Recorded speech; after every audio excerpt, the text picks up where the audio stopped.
Hi, I'm Rainer and welcome to my train room. In my last video, I built a little trapper's cabin that's hidden over here in behind these trees. And I still need to do kind of the ground cover and scenery there. But what I want to do now is get ready for doing the scenery on this side of my little river on the side of the trestle. And what I'm hoping to do in here is build a little campground. It's just one of those things I wanted to include on my layout because I grew up doing a lot of camping with my parents, and even summer, my wife and I have been out on a number of camping trips with our vintage camping trailer that I restored a few years ago. So I just wanted to do a little campground scene here, and before I do the scenery for the campground scene, I want to have all of the the detail items, the trailers, the campers, the things like that ready so I can figure out how to position them and then how to make the campground work with what I have. So a couple of things that I have, I picked up this old model power kit. It's got a little Carmen Guyana camping trailer. I know it's a bit of a European style camping trailer, but that's okay. I've got this to put in the campground. And then I also have this old Busch kit. I can't remember where I got it. And it looks like it's got a couple of Airstream type trailers in it, as well as some other detail items. So what I'm hoping to do is get this ready, and between this and the other car in the trailer, I'm hoping to be able to figure out where I want to position those. And these trees are going to probably have to be removed or moved because I just temporarily put them in there as placeholders after I did my last video because I just made up a batch of trees. So I'm going to kind of figure out the positioning of everything here so that then in a later video I can actually do the ground cover and the scenery to do the campground. So this one is just going to be a fairly simple video of figuring out all of these things. I have no idea how much assembly is required. I haven't even opened the box. I don't know what's in there. So let's see what's in this box. I think it's the stuff that's shown in this lower picture.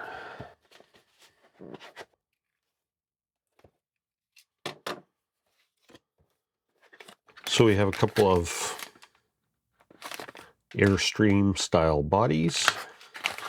We have a couple of little, very small little trees. Maybe I'll use those somewhere, but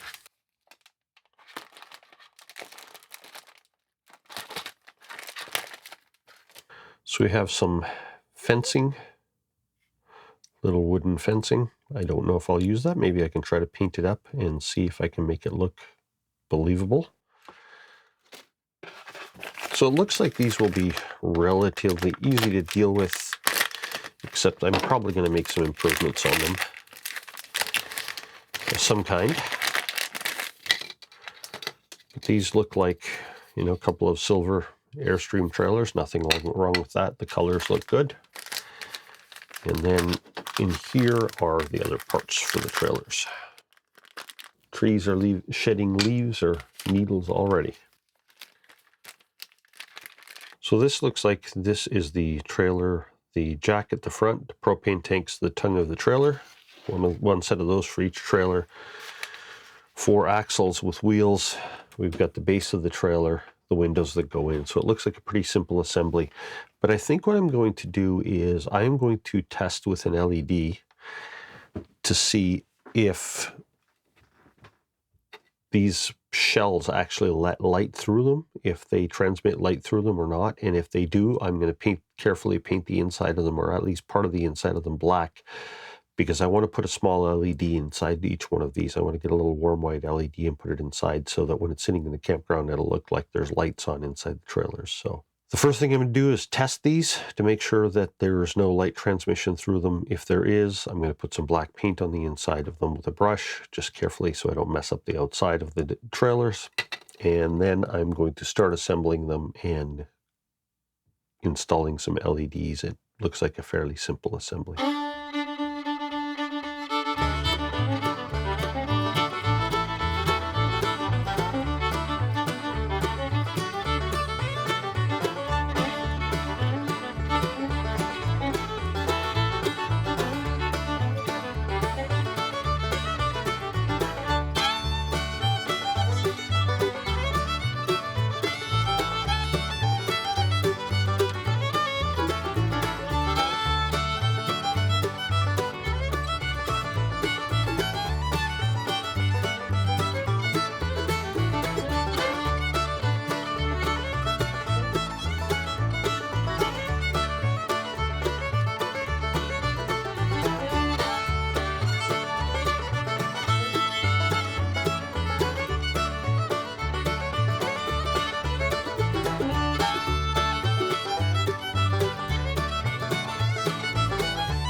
So I have both of the trailers ready to go on the layout. I might do a little bit more touch up with some red paint pen to get the lights red and things like that. But they both have a working LED inside of them, and I tested them with just a brighter LED, and I could see that the light was going to glow through the side of the trailer. So the first thing I did was actually paint the inside of the outer shell flat black. Just use some Floquil engine black, but it doesn't matter. Any kind of black on the inside would be good. It just kind of stops the light transmission through the shell of the trailer. Then I glued a couple of small LEDs to the inside of the window glass, because the window glass was a complete clear kind of shell that fits inside here. So I just glued a small LED to the roof. And then on both of the LEDs, I soldered in a small 1K resistor on the negative lead. It could go on either lead, but I put it on the negative lead. And then drilled a couple of holes in the floor, ran these wires up through the floor, and soldered those onto the LED and the resistor. So I'm using these same 2-pin plugs on all of my buildings. This is the male plug here, this is the female plug here, and what I do is I use these same kind of plugs on all of my building structures, and these as well. And so when I place these on the layout, I'll just drill a hole that this will fit through, and then under the layout I will have these little plugs that then lead to a terminal block that's under the layout. That's a 12-volt supply for all the lighting in that part of my layout. I got these, some of these I got on AliExpress, some of them I got on Amazon, but they're all kind of the same thing. Little 2-pin plugs. They just plug in like this underneath, and it's just easy to unplug them. And if I need to move the buildings or move these trailers for doing scenery work, and then I can plug them in. If I want to move one of my buildings to another location again, it's easy because they all have the same kind of connectors. So that's kind of how I've standardized my do-it-yourself wiring underneath.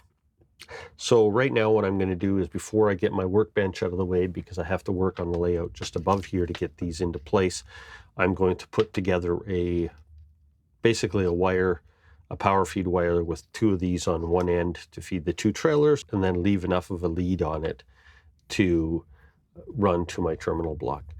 This was a little booth that was meant for the trailer park, as a little ticket booth or a welcome booth, or I don't know what it is, but I'm not going to use it in the trailer park. I'm actually going to use it in my tourist park, because it'll be a nice little kind of, I don't know, concession or souvenir booth or something like that. So I'll probably do more detailing on it later, but for now I just glued it together and then gave it a brushing of some acrylic. It's a mix of brown and gray, just to kind of make it look less plasticky. So it's a nice little booth. And same thing with the benches. I'm not sure where I'm going to use those, but I just gave them a quick coat of acrylic paint because they were just kind of shiny plastic on top, and so just kind of disguises that a little bit. I'm not sure where those are going to go. Probably in my upper park as well, because those look a little too large to be picnic tables in a campground, my opinion anyway.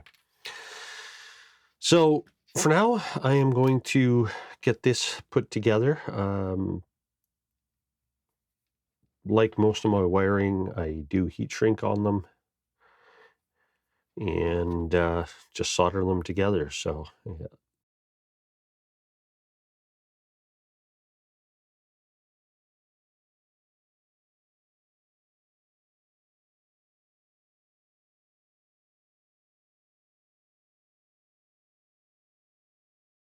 So I got my 2 new Airstream trailers and my other trailer and the little Volkswagen van all positioned in my new campground. I may change the position of them still a little bit once I start doing the scenery, but at least they're in there for now, so that when I start working on the scenery, I have them there to judge how much space I need, so that if I'm working on a campsite for one of the trailers, and like in the back, I've got the trailer on the other side of the trestle, I've got one of the trailers and a little pickup truck back there, so I know how much room is there. And the same thing with these other trailers and the van in the front. I know how much space they actually take now, so when I'm doing the little roadway or doing any grass or any bushes or anything else around them, I have them there to judge how much space I need, because you know, in reality, a campground with even that many vehicles would take up more space than what I'm using here. But when we're doing model railroading, we're always having to do some compression and try to fit things in to make it look believable, but we're usually using up a lot less space than it would take in the real world. So having them ready to go and to be there while I'm figuring out all of the other positioning is a good thing. So those Busch kits with the couple of Airstream trailers seem like a good little kit. The trailers are really easy to assemble. Like I showed you, I added lights inside just to add that little extra bit of detail. So when I turn the lights off in the room here, you can see the lights in the trailers, and it just adds a little bit more detail to the scene. The other nice part about the kit is it does have a bunch of extra details. I'm not using a lot of them in my campground itself, but I am using I put the little concession booth or whatever it is, I put it up here because this is going to be kind of my park where the passenger trains come in, like the tour trains. And so up here I've got this. I can use this for selling, you know, whether it's going to be a little gift shop or, you know, a hamburger hot dog stand or whatever it is. It's a little concession booth that I can have up here. And I've put the tables and the benches up here because they make more sense as park tables and benches rather than something that would be in a campground, at least in my view.